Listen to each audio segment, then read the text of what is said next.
Bonjour chers amis, content de vous retrouver pour cette nouvelle vidéo sur le partage de l'évangile. On va partager enfin l'évangile puis aussi la parole de Dieu, la Bible. Tiens. Donc aujourd'hui on va partager sur Jézabel. Alors Jézabel, tout le monde sait peut-être pas qui c'est. Ben, Jézabel, on trouve Jézabel dans l'Ancien Testament. On va lire un petit passage qui parle d'elle notamment. Et donc c'est dans le premier livre des rois et au chapitre 16, à partir de verset 29 à 34. Akab, fils d'Omri, régna sur Israël la 38e année d'Asa, roi de Juda. Akab, fils d'Omri, régna 22 ans sur Israël à Samarie. Akab, fils d'Omri, fit ce qui est mal aux yeux de l'Éternel, plus que tous ceux qui avaient été avant lui. Et comme si c'eût été pour lui peu de chose de se livrer au péché de Jéroboam, fils de Nébat, il prit pour femme Jézabel, fille d'Edbaal, roi des Sidoniens, et il alla servir Baal et se prosterner devant lui. Il éleva un autel à Baal dans la maison de Baal qu'il bâtit à Samarie, et il fit une idole d'Astarté. Akab fit plus encore que tous les rois d'Israël qui avaient été avant lui pour irriter l'Éternel, le Dieu d'Israël. De son temps, Hiel de Béthel, bâtit Jéricho. Il en jeta les fondements au prix d'Abriram, son premier-né, et il en posa les portes au prix de Ségub, son plus jeune fils, selon la parole que l'Éternel avait dite par Josué, fils de Nun. Voilà, donc là, on nous parle de Jézabel, Jézabel qui était la femme d'Akab.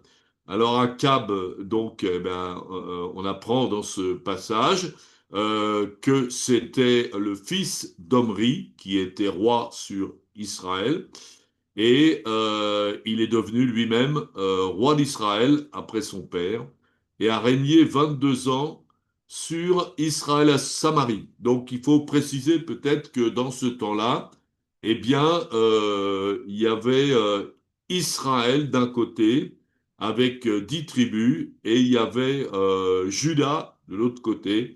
Et les rois, il y avait les rois de Juda et les rois d'Israël parce que il avait été séparé en deux après le règne de Salomon et notamment le règne de Roboam.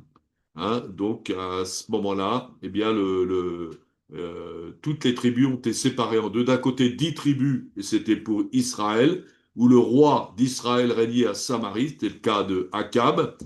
Et de l'autre côté, c'était Juda. Juda, c'est la descendance de David. Et donc Dieu avait promis aussi à David une descendance. Et il y avait un roi donc qui régnait à Jérusalem, le roi de Juda. Et en principe, les rois de Juda étaient les plus attachés à Dieu, hein, venant de la lignée de David. Et les rois d'Israël, comme ça a été dit ici, c'est les rois qui étaient idolâtres et qui allaient vers d'autres dieux. Ça a été le cas de Jéroboam, les cités ici, et ça a été le cas, bien sûr, d'Akab. Et on va voir, ça va être évidemment le cas de Jézabel. Jézabel va entraîner beaucoup Akab dans le mal. Voilà. Et d'ailleurs, c'est ce que nous dit ce passage, hein. Et comme si c'eût été pour lui peu de choses, pour Akab, de se livrer au péché de Jéroboam, hein, il a pris pour femme Jézabel, fille d'Edbal, roi des Sidoniens. Donc c'est la plus grosse bêtise qu'il a fait, parce qu'on voit que Jézabel va être pas du tout une bénédiction pour Israël, au contraire. Voilà. Donc, euh, Alors, on va parler donc de cette Jézabel. Alors, voilà. Donc, ils ont adoré Baal, Astarté, enfin beaucoup d'idolâtres. Donc, Jézabel, comme on l'a lu dans ce texte, c'était la fille d'Ed-Baal, hein, Baal là-dedans, donc adorateur de Baal, un faux dieu, démon en fin de compte, roi des Sidoniens qui servait Baal, le faux dieu. Donc, avec ce mariage d'Akab avec Jézabel, les choses ont évidemment empiré. Et Jézabel avait une grosse influence sur Akab, hein. On va voir donc un texte qui nous parle un petit peu au départ de cette influence. Donc, comme on l'a dit, Akab était roi d'Israël. On lit ça dans 1 roi 21. Et après ces choses, donc toutes les choses qu'on vient de lire, voici ce qui arriva. Naboth de Jizréel avait une vigne à Jizréel, à côté du palais d'Akab, roi de Samarie. Régnait à Samarie, le roi. Et Akab parla ainsi à Naboth, cède-moi ta vigne pour que j'en fasse un jardin potager, car elle est tout près de ma maison. Je te donnerai à la place une vigne meilleure. Ou si cela te convient, je te paierai la valeur en argent. Mais Naboth répondit à Akab, que l'Éternel me garde de te donner l'héritage de mes pères. Akab rentra dans sa maison triste et irrité à cause de cette parole que lui avait dite Naboth de Jisréel. Je ne te donnerai pas l'héritage de mes pères. Et il se coucha sur son lit, détourna le visage et ne mangea rien. Donc il a boudé, hein.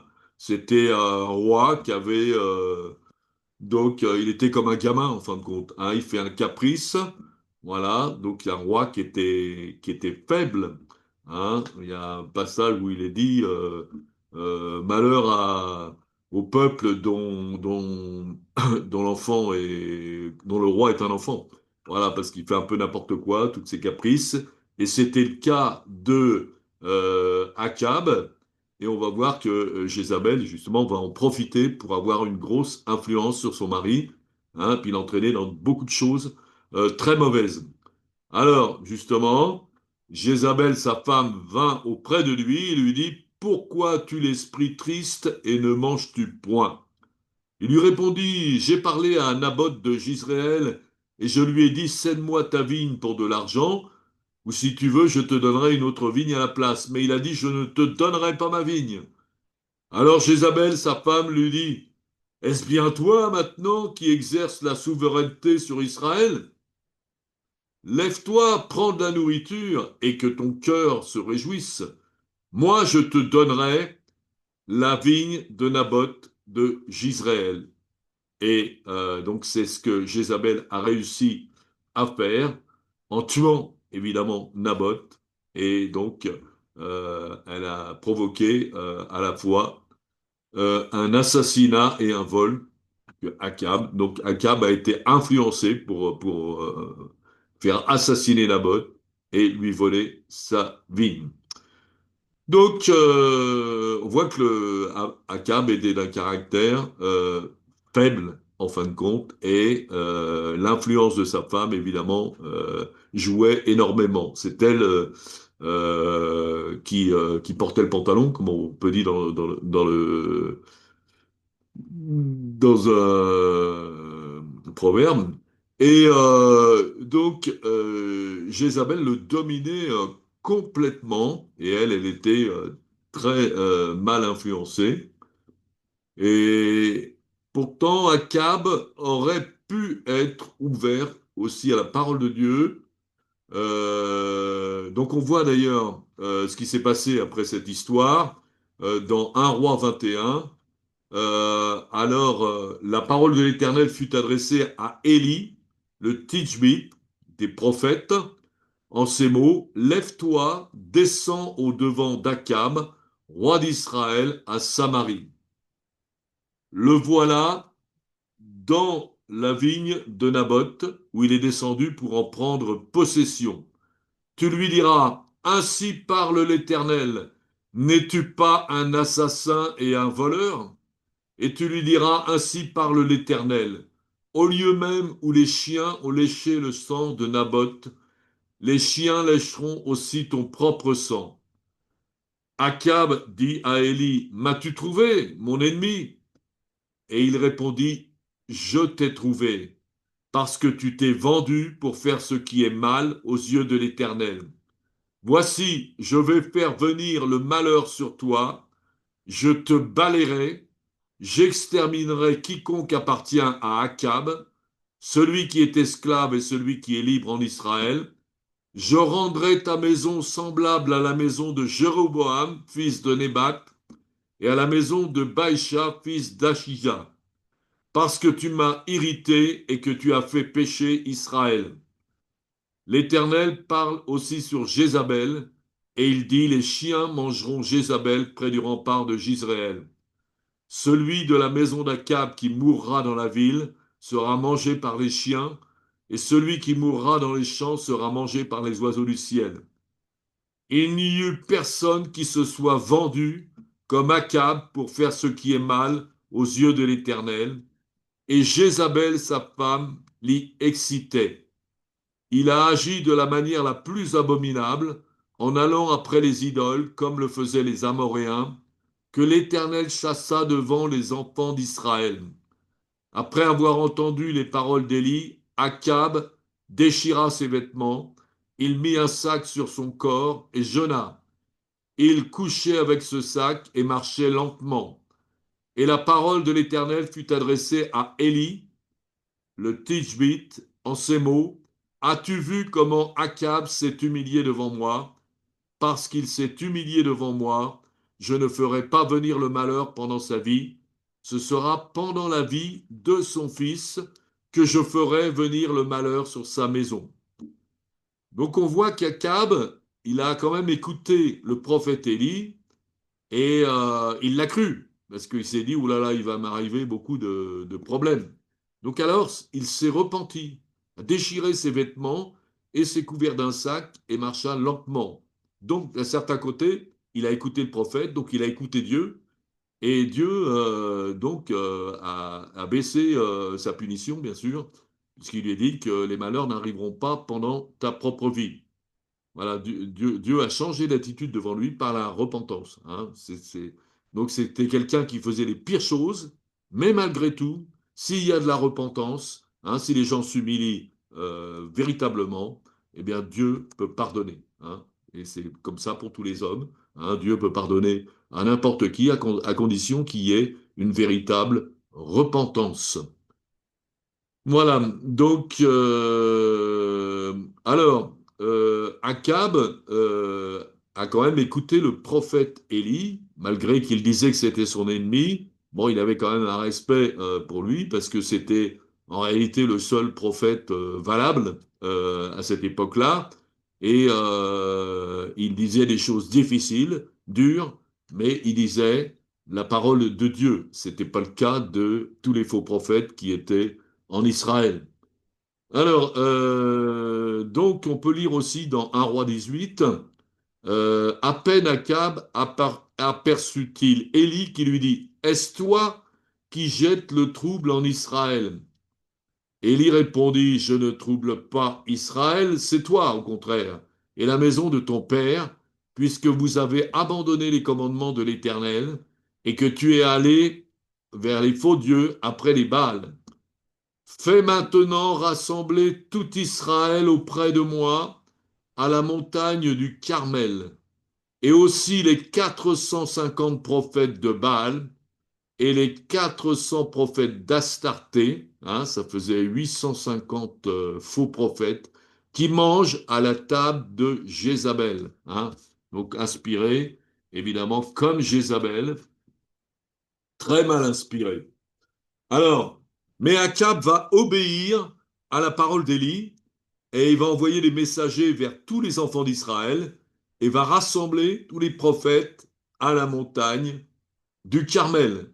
Donc il y avait d'un côté, il y avait 850 faux prophètes qui servaient des faux dieux et qui suivaient Jézabel. Et il y avait un seul prophète qui suivait l'Éternel. Voilà. Alors, donc, à ce moment-là, Élie s'approcha de tout le peuple et dit, jusque à quand clocherez-vous des deux côtés? Si l'Éternel est Dieu, allez auprès de lui. Si c'est Baal, allez après lui. Le peuple ne lui répondit rien. Et Élie dit au peuple, je suis resté seul des prophètes de l'Éternel, et il y a 450 prophètes de Baal, et sans oublier les 400 d'Astarté. Que l'on nous donne deux taureaux, qu'ils choisissent pour eux l'un des taureaux, qu'ils le coupent par morceaux, qu'ils le placent sur le bois sans y mettre le feu. Et moi je préparerai l'autre taureau, je le placerai sur le bois sans y mettre le feu. Puis invoquez le nom de votre Dieu, et moi j'invoquerai le nom de l'Éternel. Le Dieu qui répondra par le feu, c'est celui qui sera Dieu. Et tout le peuple répondit en disant, c'est bien. Hein, c'est ce qu'on appelle la preuve par le feu. Voilà. Alors, donc, on voit que, eh bien, au départ, tous les prophètes de Baal ont crié vers Baal pour que le feu descende, et puis ils ont crié toute la journée, ben, le feu n'est pas descendu. Alors Élie se moquait même d'eux, il dit, criez plus fort, il est peut-être parti en vacances et tout. Et en fin de compte, il n'y avait rien qui se passait. Et puis, quand ils ont vu que ben, c'était cuit, eh bien, Élie, à ce moment-là, au moment de la présentation de l'offrande, il s'est avancé et il a commencé à prier. Il a dit, Éternel, Dieu d'Abraham, d'Isaac et d'Israël, que l'on sache aujourd'hui que tu es Dieu en Israël et que je suis ton serviteur et que j'ai fait toutes ces choses par ta parole. Réponds-moi, Éternel, réponds-moi, afin que ce peuple reconnaisse que c'est toi, Éternel, qui es Dieu et que c'est toi qui ramènes leur cœur. Et le feu de l'Éternel tomba et il consuma l'holocauste, le bois, les pierres et la terre, et il absorbait l'eau qui était dans le fossé. Quand tout le peuple vit cela, ils tombèrent sur leur visage et dirent, c'est l'Éternel qui est Dieu, c'est l'Éternel qui est Dieu. Saisissez les prophètes de Baal, leur dit Élie, qu'aucun d'eux n'échappe. Ils les saisirent, Élie les fit descendre au torrent de Kisson, où il les égorgea. Hein, des radicales pour les faux prophètes. Hein, mais c'était la volonté de Dieu. Un faux prophète, eh bien, il était passible de la mort. Donc, il a simplement appliqué la loi de Moïse. Alors, donc, Akab a quand même écouté Élise et il a fait rassembler le peuple et il a vu ce qui s'était passé. Mais quand il est revenu chez lui, il a quand même rapporté à Jézabel, parce qu'il avait complètement peur d'elle, en fin de compte, il était complètement dominé par elle. Il a rapporté donc à Jézabel tout ce qu'a fait Élie, comment il avait tué par l'épée tous les prophètes. Et alors Jézabel, c'était vraiment une femme très très mauvaise, très mal influencée, genre de sorcière en fin de compte. Et elle envoya un message à Élie pour lui dire, que les dieux me traitent dans toute leur rigueur, si demain à cette heure je ne fais de ta vie ce que tu as fait de la vie de chacun d'eux. Élie, voyant cela, se leva et s'en alla pour sauver sa vie. Voilà. Donc, d'un côté, on voit que Élie n'a peur de rien. Il va affronter donc tout le peuple et tous les faux prophètes. Il était tout seul, le prophète de l'Éternel. Mais avec la menace de Jézabel, eh bien, quelque part, là, il commence à avoir peur. Et il a peur, il la craint. Hein. Et c'est étonnant, mais c'est comme ça.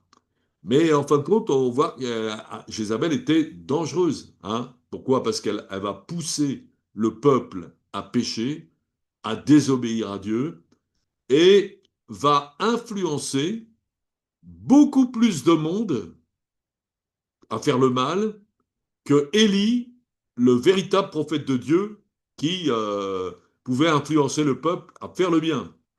Donc, c'est quelque chose d'étonnant, hein, en fin de compte. Euh, on va dire que les hommes, en gros, eh bien, sont beaucoup plus influencés par le diable que par Dieu. Hein. Pour ça d'ailleurs que Satan s'appelle le prince du monde. Hein. Et c'est aussi ce que nous disait Jésus. Hein. Jésus, il disait en Matthieu 7,13, entrez par la porte étroite, celle qui mène à la vie éternelle, car large est la porte et spacieux le chemin qui mène à la perdition, et il y en a beaucoup qui entrent par là. Voilà. D'un côté, bon, peu de gens sur le chemin de la vie éternelle, mais beaucoup de gens qui mènent à la perdition. C'est-à-dire que l'influence maintenant, Jézabel, cette prophète, cette faux prophète remplie de démons, eh bien, va beaucoup plus attirer plus de gens qu'Élie, lui-même.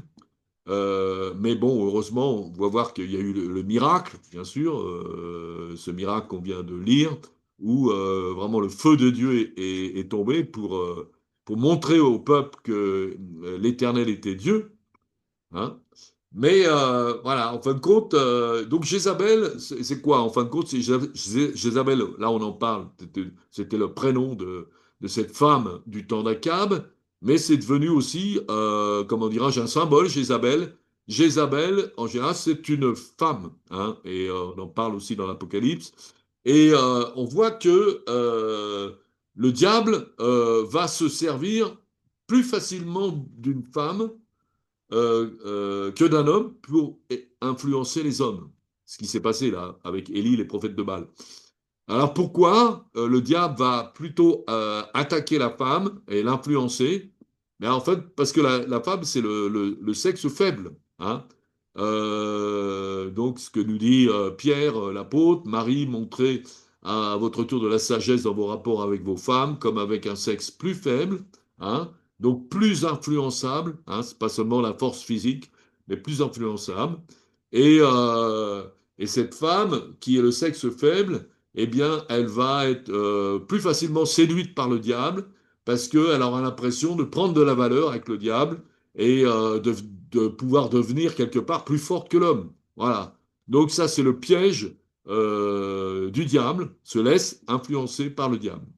Voilà. Donc, une femme influencée par le diable devient une Jézabel, c'est-à-dire qu'elle va influencer de son mari, elle va prendre l'autorité sur son mari et elle va pousser à faire beaucoup de mal, hein, et elle va être utilisée par le diable. Et en fin de compte, quelle est la première Jézabel de la Bible?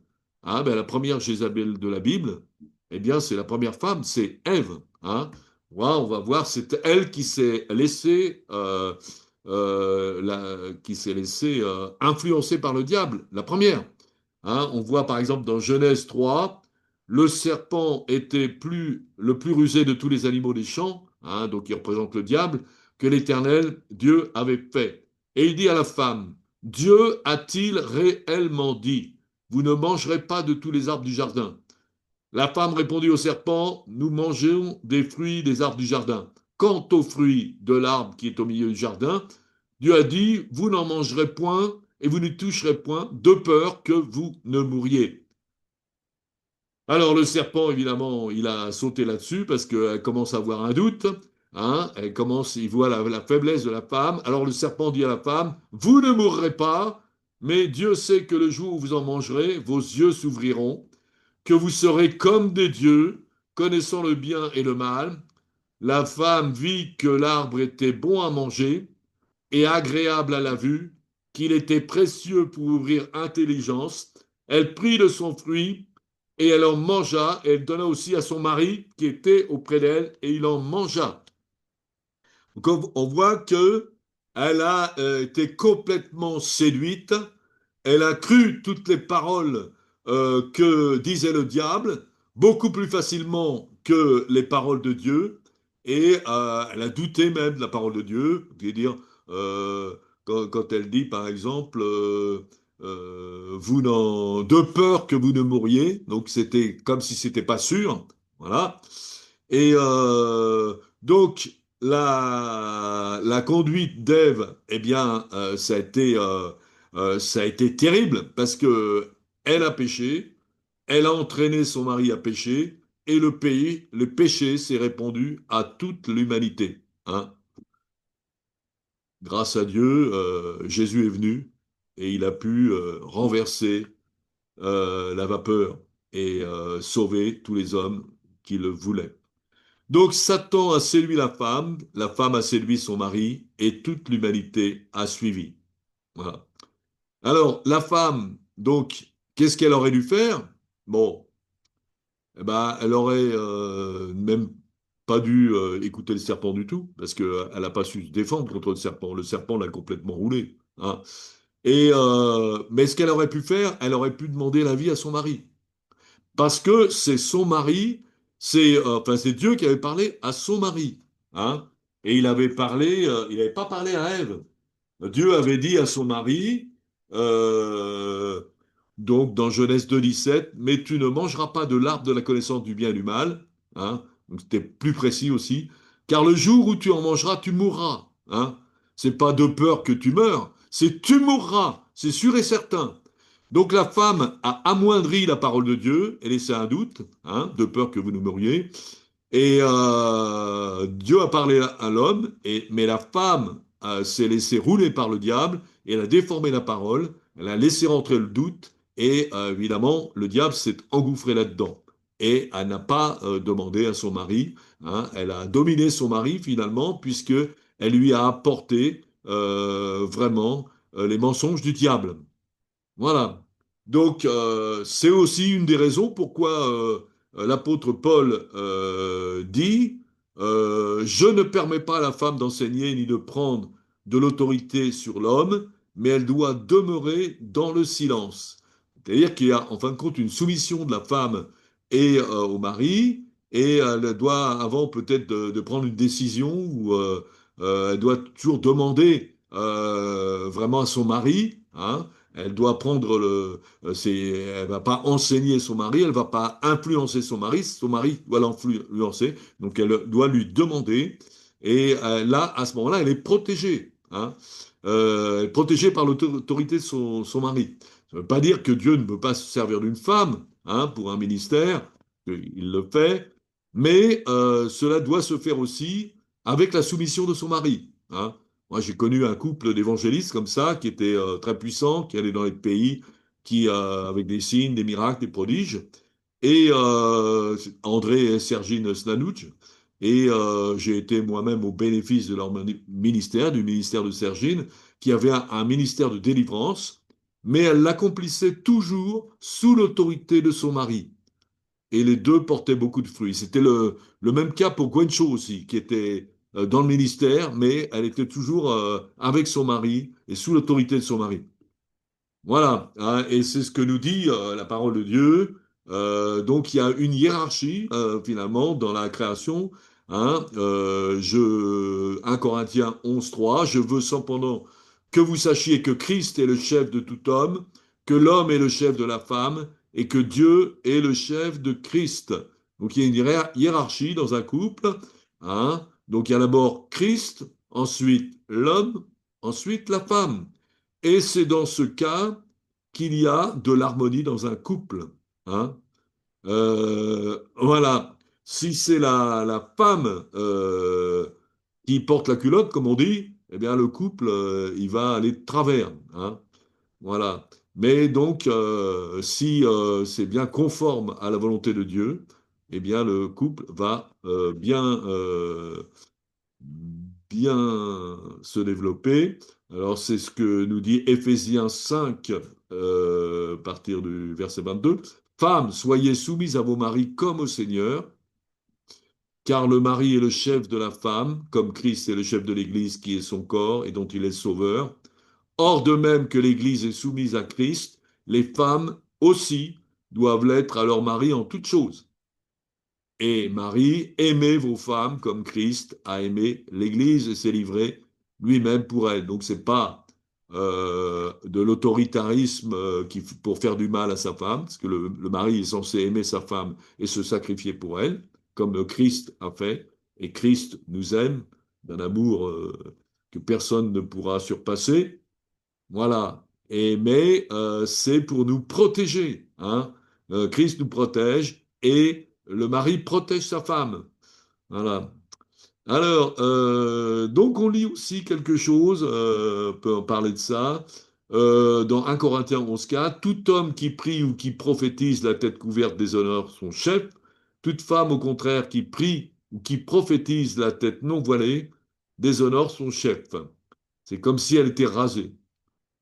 Voilà, donc Paul nous dit, c'est pour ça la femme, à cause des anges, doit avoir sur la tête une marque de l'autorité dont elle dépend, hein.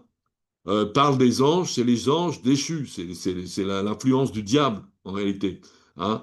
Et justement, le diable en a profité parce qu'elle a vu que la femme, elle n'était pas là avec son mari, elle n'était pas soumise à l'autorité de son mari, donc c'est pour ça elle a péché, et puis elle a fait pécher l'homme et puis toute l'humanité, hein.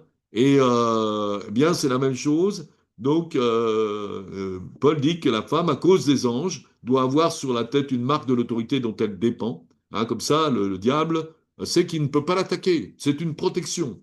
Donc, le voile sur la tête d'une femme, quand elle prie ou prophétise, est une marque de l'autorité de son mari qui la protège des influences des anges déchus. Donc, c'est important.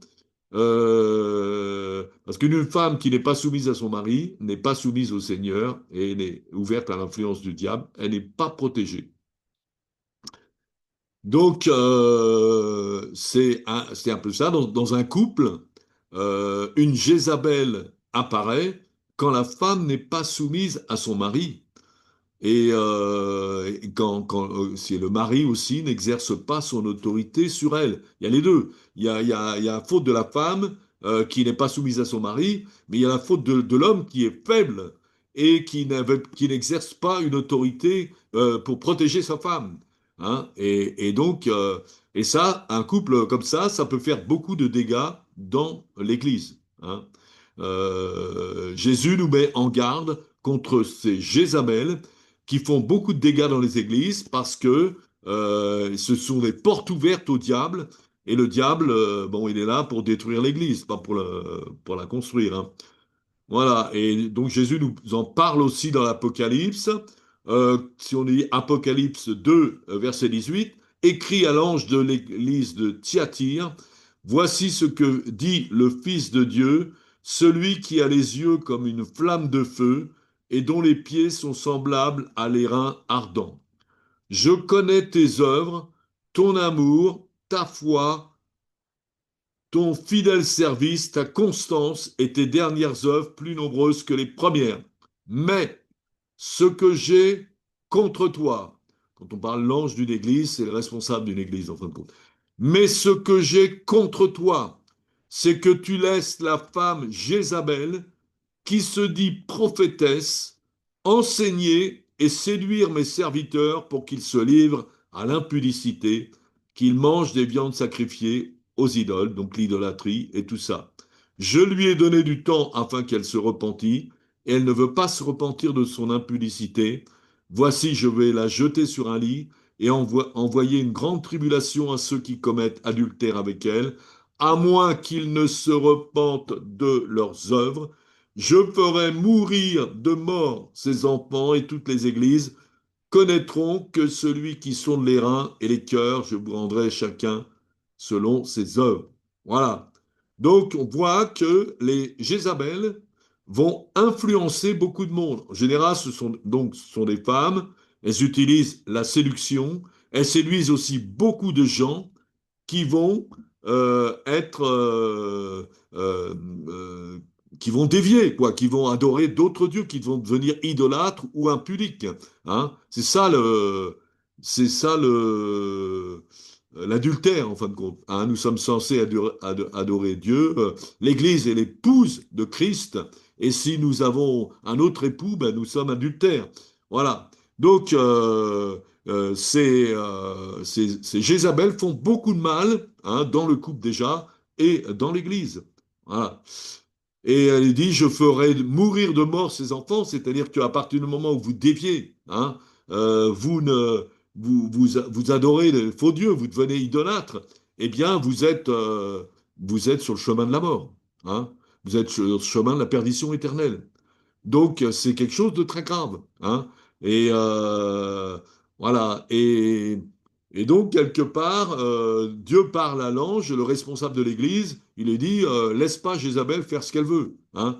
Et souvent, on voit que les hommes, ils ont un peu du mal à confronter Jézabel parce que elle vient avec beaucoup de séduction, grand sourire et tout ça, et elle séduit beaucoup de gens. Des fois, on n'ose pas lui dire la vérité, hein. Donc, il faut des gens qui soient, il faut des hommes qui soient des hommes et qui osent dire, parce que ils vont protéger l'Église, hein, et ils vont empêcher maintenant les Jézabel d'exercer leur influence.